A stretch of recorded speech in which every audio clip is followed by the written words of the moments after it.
नमस्कार, मैं सरला रावत साह और आप देख रहे हैं पब्लिक एक्सप्रेस न्यूज। स्वागत है आप सभी का। केंद्रीय गृह मंत्री अमित शाह ने बुधवार को राज्यसभा में कहा कि वो किसी की कृपा से यहां नहीं आए हैं, बल्कि वो 7 बार चुनाव जीत चुके हैं। ऐसी टिप्पणी जो है उन्हें तब करनी पड़ी जब ममता बनर्जी के सांसद ने अमित शाह से चर्चा के दौरान भिड़ने की कोशिश की।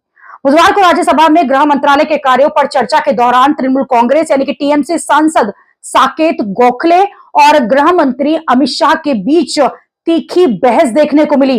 इस दौरान तृणमूल कांग्रेस के सांसद साकेत गोखले ने चर्चा की शुरुआत करते हुए ऐसी टिप्पणी कर दी कि जिसके बाद गृह मंत्री खड़े हो गए और फिर गृह मंत्री ने गोखले की क्लास लगा दी। गृह मंत्री अमित शाह ने कहा कि आप जिस तरह के सवाल पूछ रहे हैं वो सवाल दरअसल इस चर्चा से जुड़े हुए हैं ही नहीं।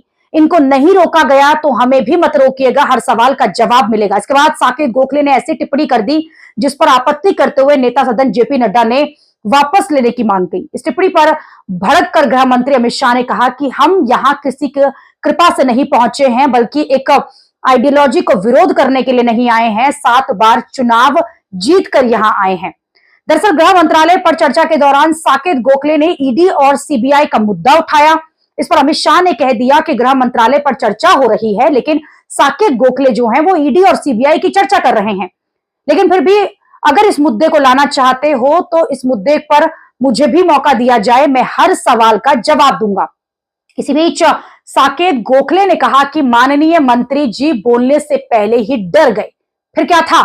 अमित शाह ने कहा कि मैं किसी से नहीं डरता हूं, क्योंकि मैं किसी की कृपा के भरोसे यहां तक नहीं आया हूं। मैं यहां चुनाव जीत कर आया हूं, मैं किसी विचारधारा का विरोध करके यहां नहीं आया हूं।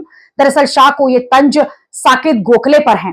वो टीएमसी के टिकट पर राज्यसभा पहुंचे हैं। अमित शाह ने कहा कि इस सदन को साकेत गोखले गलत तरीके से जानकारी दे रहे हैं। बात बढ़ती देखकर अन्य मंत्रियों ने बीच बचाव किया, जिसके बाद सदन की कार्यवाही आगे बढ़ी। अभी के लिए इतना ही। अगली खबर में आपसे फिर होगी मुलाकात। देश और दुनिया की खबरों के लिए आप देखते रहिए, आप जुड़े रहिए पब्लिक एक्सप्रेस न्यूज के साथ। धन्यवाद।